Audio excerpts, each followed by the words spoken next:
Hi everybody, Brian here, back again with another pickup video for this week. This is June 29th. I got quite a bit of good stuff here. I found I wasn't spending, when you're game hunting, you're not planning on spending so much, but you end up seeing, oh, I want this game, I'll never see it again. Oh, this game I never heard of, I want to buy it. And I kind of spent more than I wanted, but it's still not bad. But we'll get to it. I got a lot of Nintendo games here. I will start with the N64 games. Here I got Mickey's Speedway USA, which is, I'm assuming it's a Mario Kart clone. And as soon as I saw it was made by Rare, I knew it would be pretty good, because Rareware back in the day on the N64, everything they touched turned to gold. So here's Mickey's Speedway, and it was owned by Brandon F. So thank you, Brandon F. Also picked up a game. I remember my friend back in high school had this game, Mortal Kombat Mythologies Sub-Zero, and for those who don't know, it's a side-scrolling action game based in the Mortal Kombat universe where you play as Sub-Zero. And they were planning, if I believe, like other characters, if this did well, they were going to do other characters like Scorpions to have like spin-off side-scrolling games, action games, but they only did this one, and I think one with Jax on the PlayStation, but I'm not too sure. This I picked up for $1. It was Charlie Bliss's Territory, Charlie Blast Territory, and from what I looked online, it's a puzzle game where you use bombs to blow up stuff. So that's $1. Moving on to Nintendo games, regular NES games. I thought I had this game for the longest time, and I kept passing it by, and that's Astyanax for $2.50. And I remember playing this as a kid and having lots of trouble because you were so big, your sprites were so big that everything would run into you and just hit you. I never could get too far without cheating, but hopefully I can actually get far. This I saw, and I was like, what's this game? This is Ghost Lion, and if you look at it looks like it should be a hair metal band from the 80s, like Ghost Lion, look at it. But it's an RPG, it looks like Dragon Warrior, and I had to pick this up. So I'm curious about this game, actually. Made by Kemco, and it looks just like a Dragon Warrior game, but it's an RPG, and I love RPGs, so especially 8-bit and 16-bit RPGs, so looking forward to that. It kind of rattles, too. I gotta open it up and see what's up with that. So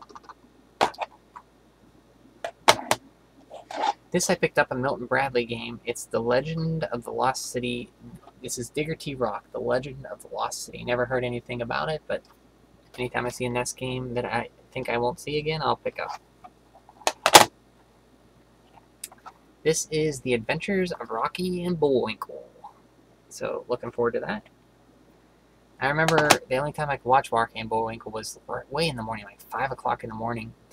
On either, I think it was Nickelodeon, right after Nick at Night would end, or maybe it was Fox or something. They'd play it right before school, and I used to watch it. If you've never seen it, it's a very trippy, not trippy, but different cartoon. This I picked up for $1, Battleship. Not much else to say. And I finally found a copy of North and South. I think this was $20, which is about the going rate for it, so I didn't get any special deal on it. But after seeing Rue from Planet of the Grey Wolves review on it, I'm a big history. I like the history and Civil War, so this game was up my alley. Picked up some GameCube titles. Picked up Star Fox Assault, and this is not complete. It has the case and everything but the manual, but the disc is in good condition. And I've never actually played Star Fox Assault on a GameCube, but I'm hearing it's okay, except for some people don't like the on-foot sections, but I don't mind them. I mean, Star Fox Adventures, I didn't mind. I mean, usually I'll find some enjoyment in any game, so. Another game I picked up complete. This is Chibi Robo for the GameCube. And it looked interesting. I don't really know what it's about. On the back it says, like most families, the Sandersons bicker about money and cleaning. Unlike most families, though, they also have robotic spiders, aliens, and talking toys to worry about.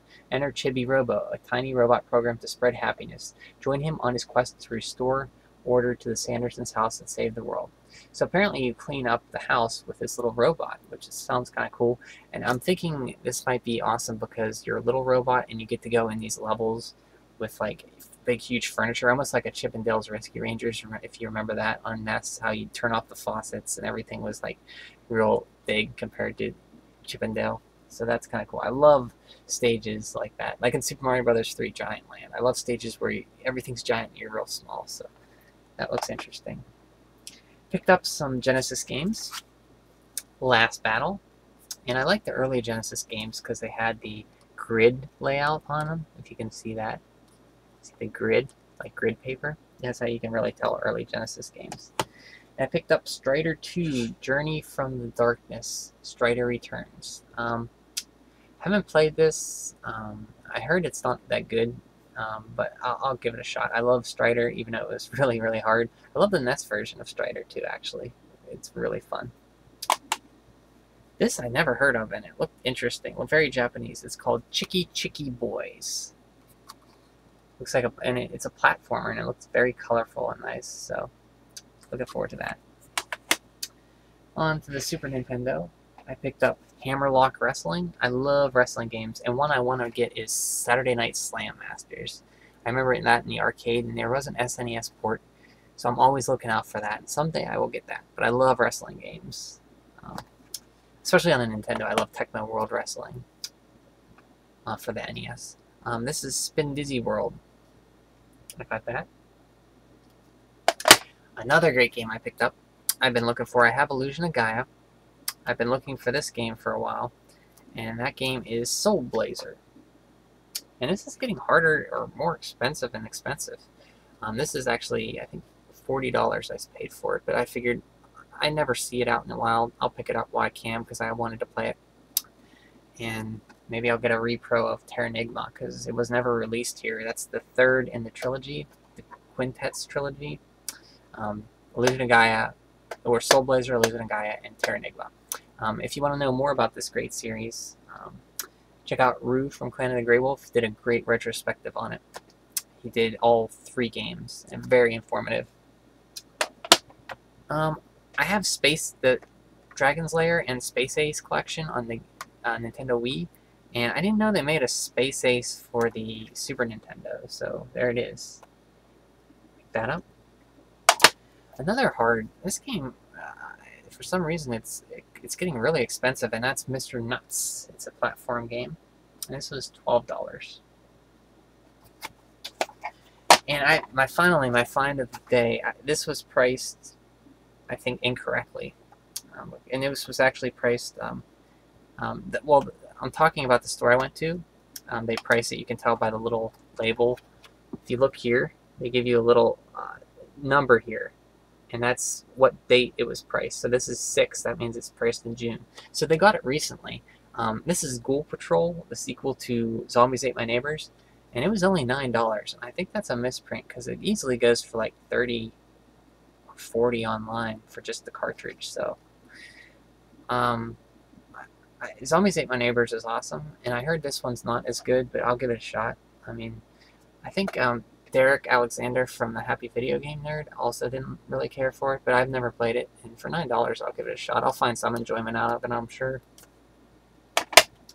Also, I got some strategy guides. The first one I got was this Wild Arms. This was $1. The first PlayStation game I ever played was Wild Arms, and I didn't get a PlayStation until later, but I loved Wild Arms, so I got this Unauthorized Game Secrets. It's not a very colorful guide, it's just text, but for $1, I'll take it. Oh, receipt fell out. And I got this free strategy guide. I think I already have it, but I got it for free, so what the heck. It's Mario Mania. And for those who don't know, this goes through like the history of Mario. It gives like the rarest enemy in the Mario game. All the stages on Super Mario World. And this is a really, really, Nintendo Power published this, and it's a really in-depth strategy guide. See, the rarest enemy in Super Mario Brothers is the walking Patui plant that spits fire. if you remember that guy. Right there, if I can show. Right there. Most valuable item is the Kurubu shoe, which you only get in World 5-8 of Super Mario Bros. 3.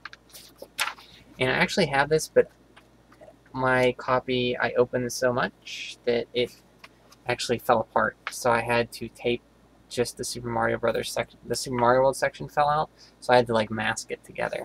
And I don't know what happened to the other parts. But it tells you like a history of Mario and everything. Maybe I'll go into depth about this if somebody wants to see it. But it's a very great strategy guide. And I got it for free, so that's awesome. And I think that's everything I got. Quite good stuff. I got Soul Blazer, Ghoul Patrol, North and South, some very hard to find games, and that's pretty awesome. So hope everybody has a great weekend. I will talk to you soon.